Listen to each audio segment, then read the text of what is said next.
Il m'écrivait.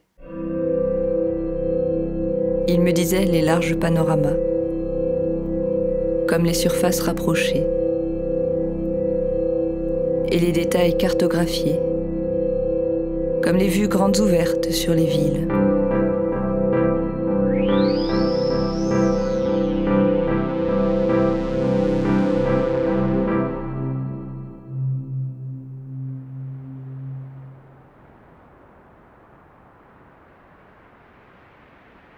Il me disait les silhouettes de dos face à l'océan,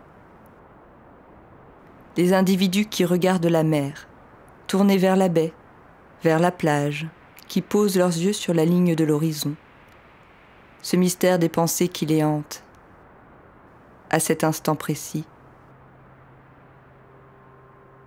Comme il me disait les sans-abri, les clochards, ces démunis qui mendient ou qui somnolent, qui ne bougent plus et restent là, démunis aussi devant tout ce temps si long qu'ils possèdent et qui s'échappent entre les doigts de leurs mains tendues.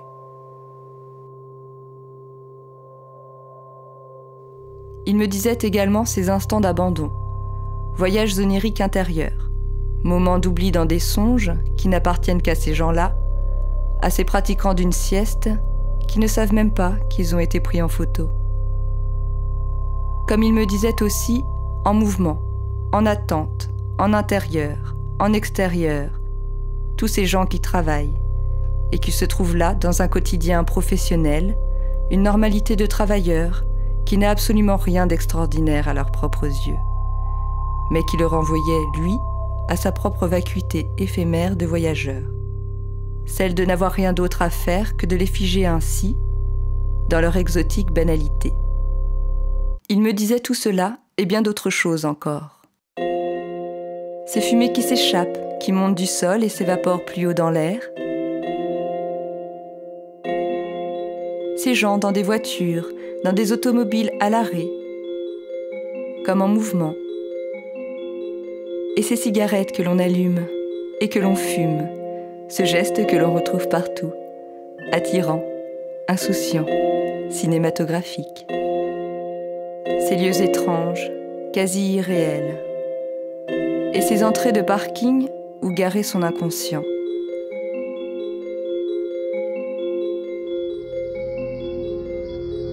Il m'avait écrit « Un voyage commence par des visions ovales, des ovalies à multiples vitrages, comme des yeux globuleux à épais carreaux. Mais parfois aussi des carrés, comme des polaroïdes de l'aéronautique. Des hublots au départ, dans l'appréhension du décollage et du possible crash en plein air, le saut fatal en plein vol, ou des hublots à l'arrivée, dans le soulagement du retour à la terre, des roues sur le tarmac, heureux d'être en vie, heureux de faire ses premiers pas dans un nouveau pays. L'étape suivante était donc l'aéroport, le lieu international par excellence, l'espace tentaculaire où se croisaient des milliers de gens chaque jour. Et l'étape intermédiaire avait bien sûr été ce que l'on nomme le plus bel endroit de la Terre.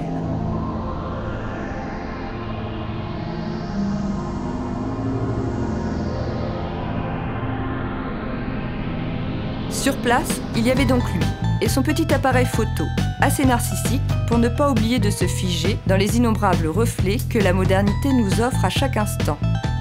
Portrait de l'artiste en voyageur, en ombre, de face, en déformé, ce qui lui permettrait jusqu'à la fin, disait-il, de vérifier celui qu'il avait été et qu'il ne serait plus jamais.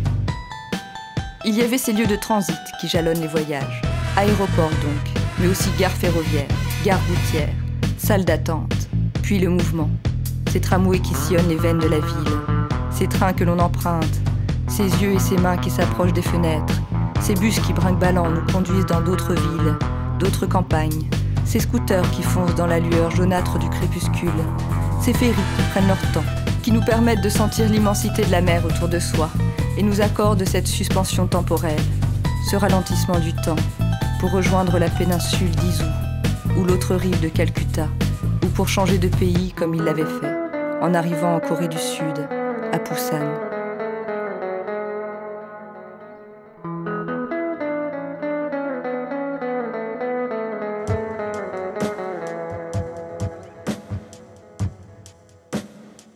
Il était un voyageur citadin. Il ne le soupçonnait pas au départ, et rapidement il en avait fait le constat. Les détours dans les campagnes ne duraient jamais bien longtemps. Et il revenait en ville galvanisé, stimulé par l'effervescence qu'il retrouvait alors. Cette énergie de la grande cité en marche, les multiples cascades sonores, le mouvement, le rythme accéléré, vitalisé, et toutes ces scènes potentielles partout à attraper au vol. Ces individus dans la foule à prendre sur le vif, circulant dans l'immense labyrinthe de la zone urbaine, se cognant parfois contre les parois d'un décor presque sans fin. Il me disait ces statues, ces silhouettes inanimées qu'il incorporait à son cadre.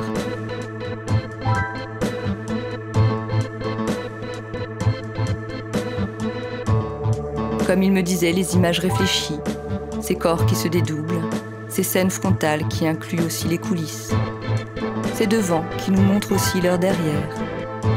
Il s'était d'ailleurs découvert un goût pour les arrière-cours, terrains vagues de Bangkok, ruelles trop petites de Pékin ou de Taipei, qui ne mènent qu'à des impasses, canaux pollués de Phnom Penh ou canaux pollués de la capitale Thaï, vieilles maisons délabrées de Shizuoka, anciennes boutiques ou garages démodés qui ne servent plus. Il avait parfois l'impression de reconstituer le cours de la vie humaine par la photographie. Avant de la redescendre aussitôt, en quelques bonds, en quelques déclics, sautant allègrement les générations, les décennies et les rites du temps qui passent. Il me disait également photographier ces moments d'intimité entre deux personnes, un petit sumo et son père, une future coiffeuse et sa mère, ou un grand-père et son jeune adepte en ouïes instantanées.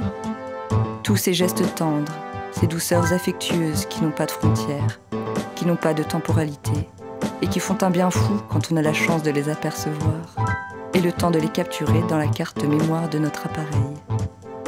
Il s'attachait aussi à fixer les marques de l'amour chez les autres.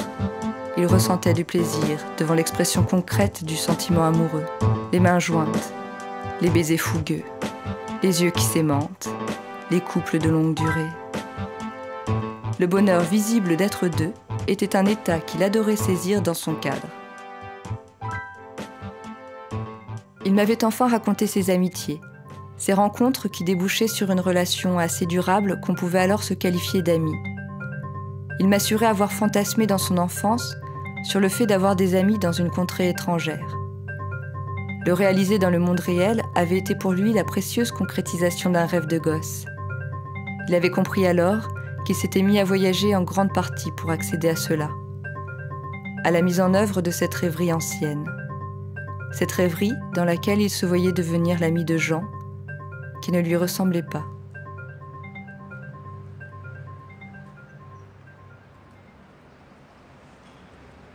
Il imaginait parfois à quoi ressemblaient ces villes, leurs artères, leurs architectures, et ces gens, leurs allures, leurs regards. Avant la modernité universelle, avant la mondialisation, avant l'explosion de la démographie, avant les grands échanges, la rapidité des déplacements et la circulation des informations. Il savait qu'il s'agissait d'une illusion, mais il ne pouvait pas s'empêcher parfois de regretter de ne pas avoir voyagé dans une époque plus lointaine. Des traces de sa propre culture se superposaient donc avec celles qu'il découvrait pas à pas, rue après rue. Des rémanences de son propre monde, de son propre univers personnel, avec ses œuvres, ses grands artistes, ses iconographies.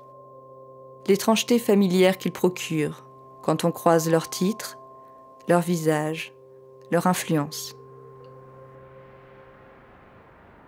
Des collègues de voyage étaient régulièrement croisés.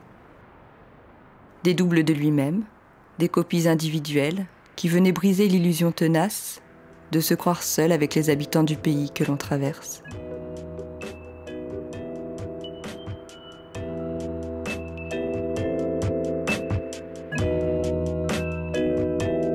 C'est plus tard, de retour chez lui, devant ses silences prolongés, ses yeux perdus dans le vague, face à mon air interrogateur, qu'il m'avait avoué ne pas être tout à fait revenu. Certains quartiers et les odeurs de cuisine qui s'en échappaient le rapatriaient mentalement dans les rues où il avait erré. Dans ses saveurs, ses couleurs, qui s'était incrusté sur lui, en lui, si profondément qu'une partie de lui-même s'y trouvait encore, me disait-il, et ne parvenait pas à s'en extraire.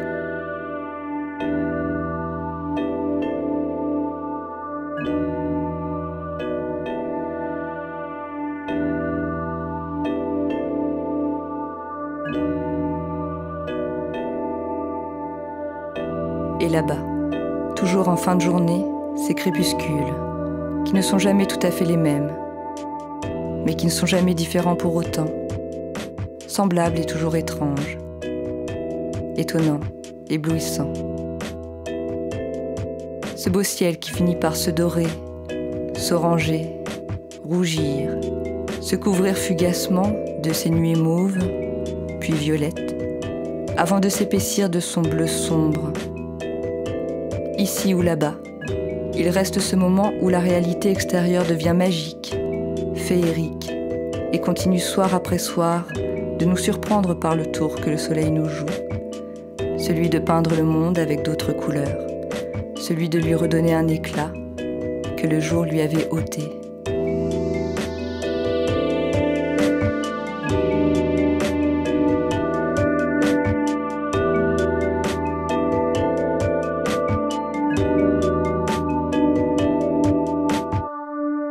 Il me disait tout cela et bien d'autres choses encore. Ces gens suspendus dans les airs, ces acrobates de la vie urbaine, ceux dont le travail ne tient qu'à un fil, et ceux qui, d'en bas, les regardent, victimes consentantes de la gravité, ou qui regardent au-delà peut-être. Ces faisceaux lumineux qui jaillissent, ces fenêtres de lumière qui vous englobent soudainement, les halos solaires qui transfigurent le galbe des corps. Les femmes enfin, ces femmes aux ombrelles, aux longues jambes, aux fines cigarettes, aux regards si sérieux, aux verres de champagne, au ventre arrondi, dans l'élégance des sorties entre amis, en uniforme dans la douceur du printemps, dans l'attente du prochain bus, du rendez-vous galant. Ces femmes ailées, ces femmes gaietés, ces femmes mystères enfin, qui passent dans le drapé flou de leurs couleurs vives. Il y avait eu ces interactions que la vue de l'appareil photo avait fait naître. Ces jeux, ces traits d'humour, ces singeries spontanées. Il y avait eu ces envies de réagir, de prendre une pause, de trouver une forme de parade face à l'intrusion de l'étranger. Il y avait eu ces gestes, ces rires, ces mimiques. La photographie de rue avait aussi ce pouvoir. Non pas nécessairement pour le visuel qui en résultait, mais pour ce moment précis, pour l'instant que cela avait créé, cet allumage gestuel qui avait électrisé le cours banal des choses et parasité la retenue que la vie en société impose souvent au corps.